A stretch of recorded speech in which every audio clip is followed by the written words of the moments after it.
will hear a man phoning to inquire about hotel information.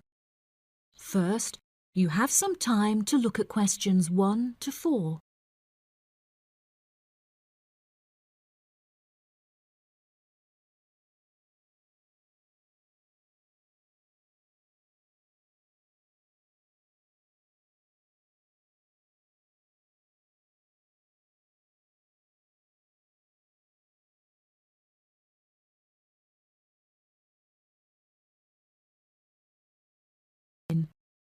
You should answer the questions as you listen because you will not hear the recording a second time. Listen carefully and answer questions 1 to 4. Good afternoon. You're through to reception at the Island Hotel in Crete. How may I help you today? Yes, hello there.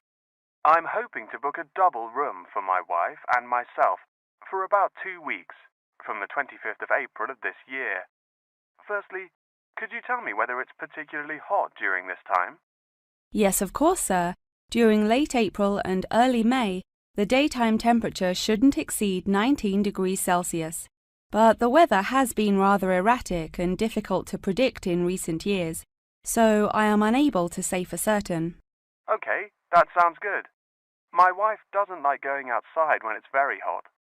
I haven't booked flights yet, but I must say that I'm unfamiliar with Crete and its transport system. Does the hotel provide an airport shuttle service? Yes, sir. We provide a complimentary airport pickup service for all our guests. It takes about 40 minutes to get here from the airport, but it's at least 60 minutes at rush hours. And you will be provided with a fully air-conditioned shuttle bus. Okay, excellent. In that case, do you have any rooms available for the dates I gave you? I shall have a look on the system now for you, sir. Bear with me just a moment. Yes, sir. I can see now that we have several rooms available. Would you prefer a garden view or a sea view? Well, ideally I would like a sea view room with a balcony, but of course that depends on the difference in price. Not to worry, sir. All of our standard double rooms have ensuite facilities and a balcony. If you would like one of our sea view rooms, there is a premium of €60 per night. Okay, so could you tell me the total nightly rate for a standard double room with a sea view? Yes, of course, sir. For the spring months, our rate is €216 per night. For 14 nights altogether, this will come to €3,024. Perfect. I also read on your website that the hotel has gym and spa facilities. Are there any other facilities on offer? Yes, we have a large outdoor infinity pool overlooking the ocean, with luxury sunbeds and a poolside bar. We also have 3 full-size tennis courts, where we run a popular doubles tournament, with the winner receiving 2 all-inclusive spa day vouchers. Goodness, I shall have to brush up on my tennis skills. Before you hear the rest of the conversation, you have some time to look at questions 5 to 10.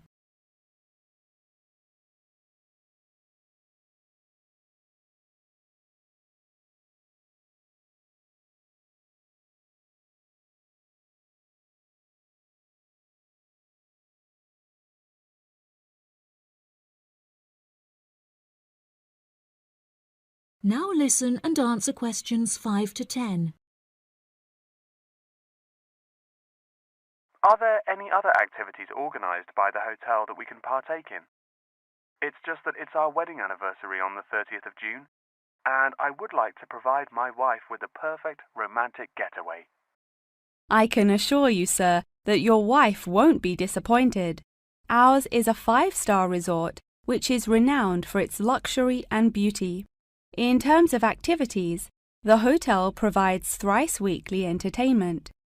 On Tuesdays, guests will take a minibus and partake in learning to cook succulent fish dishes with our Michelin-starred chef Enrique. The class will take place in a beautiful valley deep in the Cretan hills, where guests will be treated to an intimate piano performance by our in-house concert pianist Pedro. On Wednesdays, a select number of guests will be fortunate enough to explore the mountains by helicopter, before being transported to a tropical Cretan garden by shuttle bus. Finally, on Thursdays, after a fancy dinner, we provide a spectacular fireworks display, which guests can view from the comfort of a cable car. Oh, wow. That all sounds absolutely wonderful. I shall book the room now, and then I need to look at flights so as not to become extortionate. Would you like to take my details now or later? That is the end of part 1. You now have half a minute to check your answers.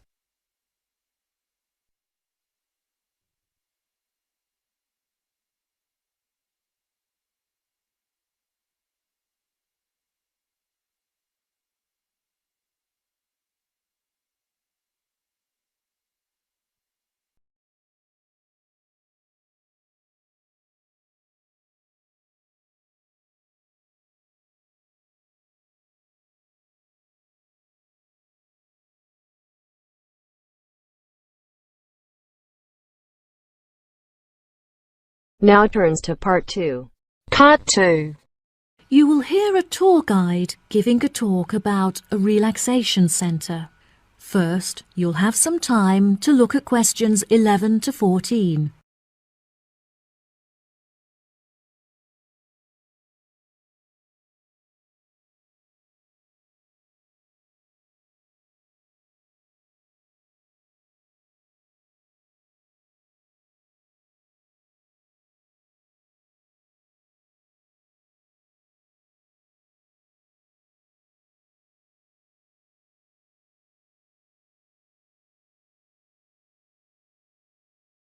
Now listen carefully and answer questions 11 to 14.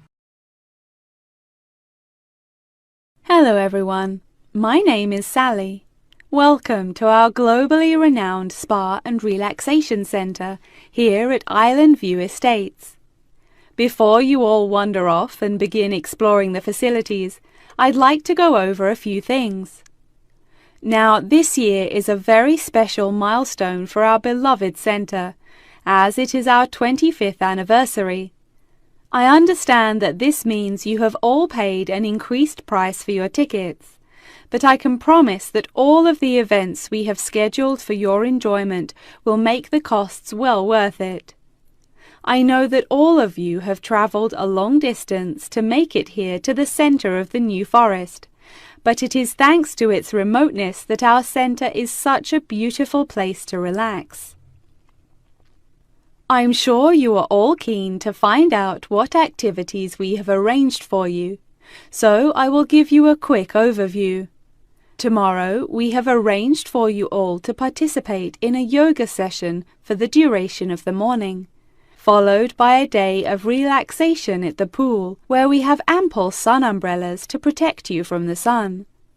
On Wednesday, we have organized a sightseeing hike through the forest, where you will be able to test your navigation skills and witness the wild ponies in their natural habitat. It's forecast to be sunny that day, but I recommend that you all bring rainproof clothes just in case. On your last day, we have a special surprise, a pony trek along the beach. We ask that you all wear full-length trousers and that all women have their hair tied up in a ponytail. Helmets are provided at the centre for those who would like to wear one. There are a couple of beautiful attractions here at the centre that you must all be sure to visit before you leave. The Rose Garden, located just at the corner of the property, is home to many indigenous species and is beautifully serene and peaceful, the perfect place to collect your thoughts or read a book. Our sunset boat ride has been the favourite attraction for many of our visitors. Simply hop aboard and relax whilst we sail you out into the open sea to witness one of the most beautiful spectacles that nature has to offer. Last, but certainly not least, is the freshwater pond, which serves as a watering hole of sorts. Some of you may even be lucky enough to spot our resident kingfishers, who are members of a very rare and endangered species. Once you have all unpacked and settled into your rooms, we will be taking you out to the neighbouring island for a bonfire and barbecue dinner. The island is very small, and the bicycle trails make it very easy to explore all of its beautiful corners.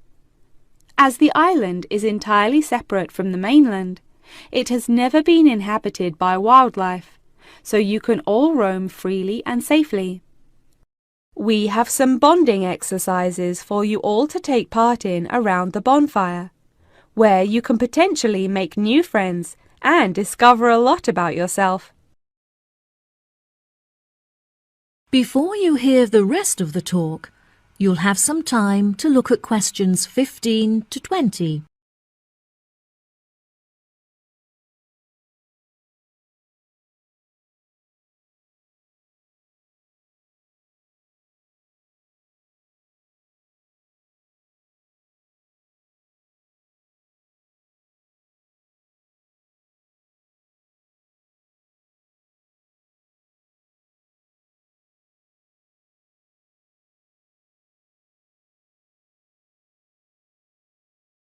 Now listen and answer questions 15 to 20. Now, let me tell you a little bit about the facilities that the resort has to offer. For those of you keen on indulging in a little bit of retail therapy, just wander along to our tourist centre, where we have a wide selection of presents on sale at reasonable prices. If you are feeling more drawn to the natural surroundings and scenery, I recommend that you take a trek up the mountain, where you can enjoy the panoramic outlook from the peak. For a bit of cultural indulgence, why not pay a visit to our small on-site theatre, where you can enjoy watching a range of movies and check out some works by our resident street artists. Just a 10-minute walk down the road is the local art museum, where you can roam around the sculpture courtyard or admire the many artworks on display. Here at the resort, we are incredibly lucky to be located right next to a nature reserve, where many species of endangered wildlife live in the pond. Just on the bank is a small hut where visitors can observe the fish and birds in their natural habitat.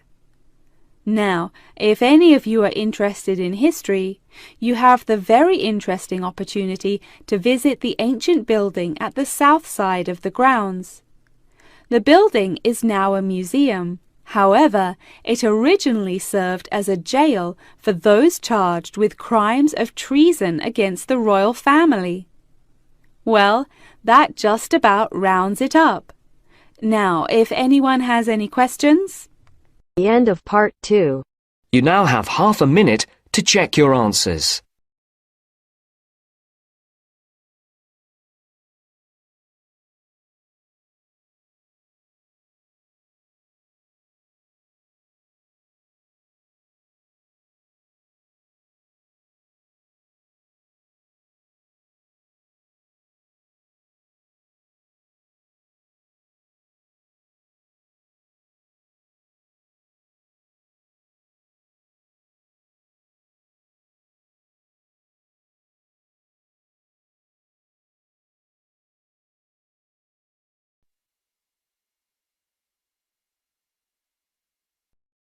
Now turns to part 3.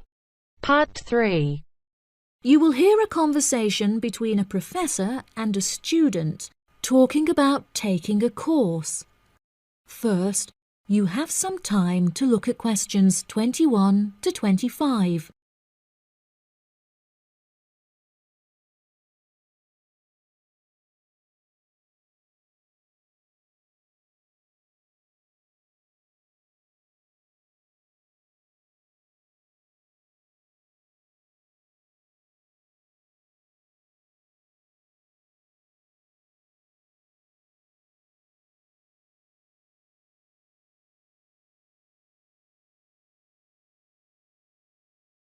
Now listen carefully and answer questions 21 to 25. Excuse me, Dr. Twain. May I speak with you for a minute? Of course, please come in. I'm Charlotte York. I'm considering taking your course in tourism. Right. Well, Charlotte, how can I help you? I have been considering studying tourism. However, it is such an important decision that I would like to seek some advice about it first. Would you mind answering some of my questions? Absolutely. Fire away. Well, I have been discussing courses with my parents, and they are concerned that I will not be able to get a well-paid job with a degree in tourism. The reason that I want to study the course is that I have a great interest in the subject, and I think I would really enjoy it. I believe the only way that I will enjoy my life is if I enjoy my career. Happiness is far more important than money, don't you think? Absolutely. I would much rather be happy and poor rather than rich and miserable. Money cannot buy you happiness. I'm glad you agree. You needn't worry about money, Charlotte. A large part of the tourism course is dedicated to teaching students how to manage finances, a skill that you can apply to your everyday life as well. I would also recommend that you take a sideline course in time management, as this can be incredibly useful in efficiently planning your workload. Efficiency is the key to success. I'll remember that. Now, I have found that some students have natural talents that really help them to succeed in the course. Communication skills, for example, can be very beneficial. Do you have any strengths? Maths was always my favourite subject at school, so I really enjoy solving mathematical problems. However, I find statistics quite difficult. I have always been very capable and self-sufficient. I have a lot of confidence in my abilities and will take the initiative in situations without needing to depend on anyone else for their help. That's a really great quality to have and will be particularly useful if you choose to study tourism. That's great. I would recommend that you spend some of your time researching the course. A lot of people who are uneducated on the subject claim that tourism is a shrinking industry and that it will become irrelevant in the future. If you study the published research, however, you will see that the truth is quite the opposite. The industry has, in fact, grown significantly as people have developed an ever-increasing interest in culture and travel. Have you compared the university course with a polytechnic? Yes, I have. I was interested in studying the course in modules. However, the university doesn't offer that option. I don't have enough funds to be able to attend an expensive university, so I was relieved to see that the course is quite affordable. I also considered attending a summer school instead of university to save money, and so that I could work during the rest of the year. But I really wanted the university experience. I think that university would suit you well. Before you hear the rest of the conversation, you have some time to look at questions 26 to 30.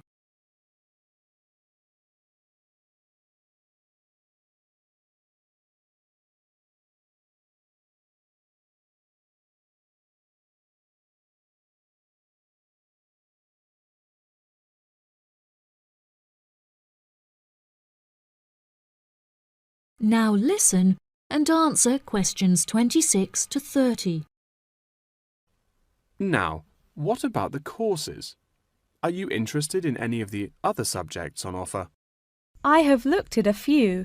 I was interested in travel and business as it sounds similar to tourism.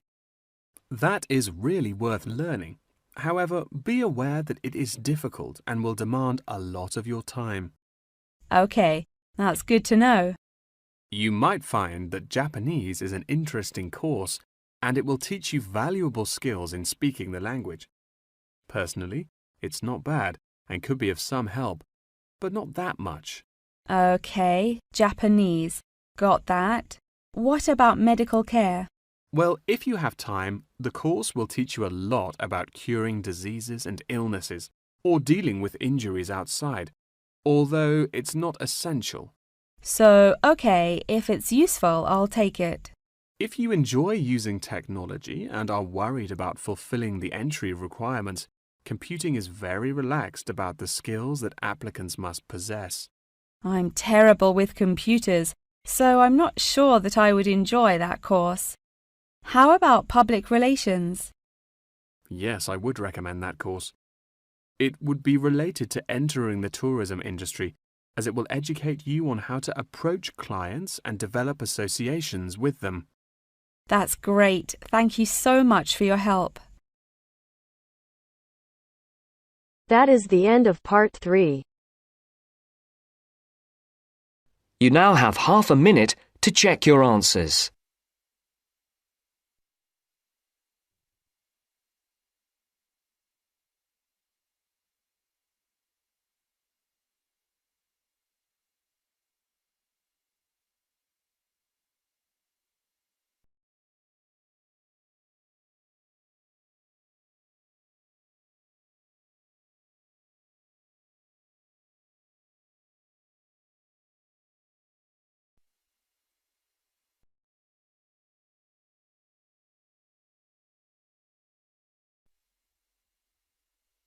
Now turns to part 4. Part 4.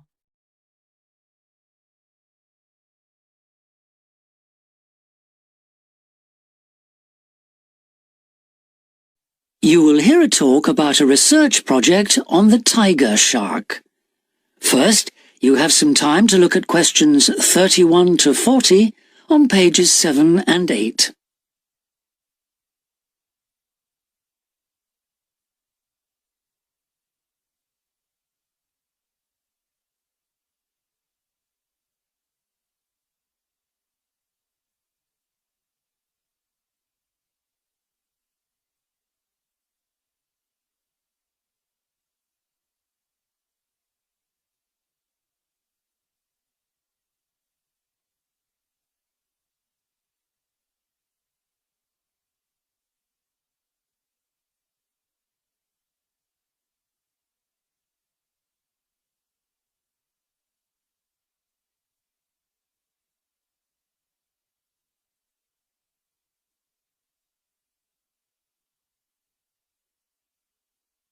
Now listen carefully and answer questions 31 to 40.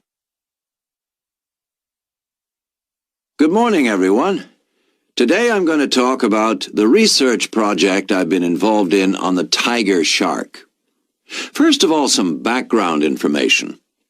The tiger shark, also known as the leopard shark, is often thought to have got its name from its aggressive nature. But in actual fact, it's called that because it has dark bands similar to those on a tiger's body. It is a huge creature, growing up to lengths of 6.5 meters. It can be found just about everywhere throughout the world's temperate and tropical seas, but it is most often found along the coast rather than the open sea. In terms of feeding, tiger sharks tend to be most active at night and are solitary hunters. Their preferred prey includes other sharks, turtles, seabirds, and dolphins, to name but a few. However, it's not uncommon to find garbage in its stomach. This is because it tends to feed in areas such as harbors and river inlets, where there is a lot of human activity. Now to the project itself. We are particularly interested in some studies that have been done in the Rain Island area. Observations here have shown that there is a large population of tiger sharks present in the summer during the turtle nesting season. However, during the winter months the sharks disappear. So we decided to do some of our own research there.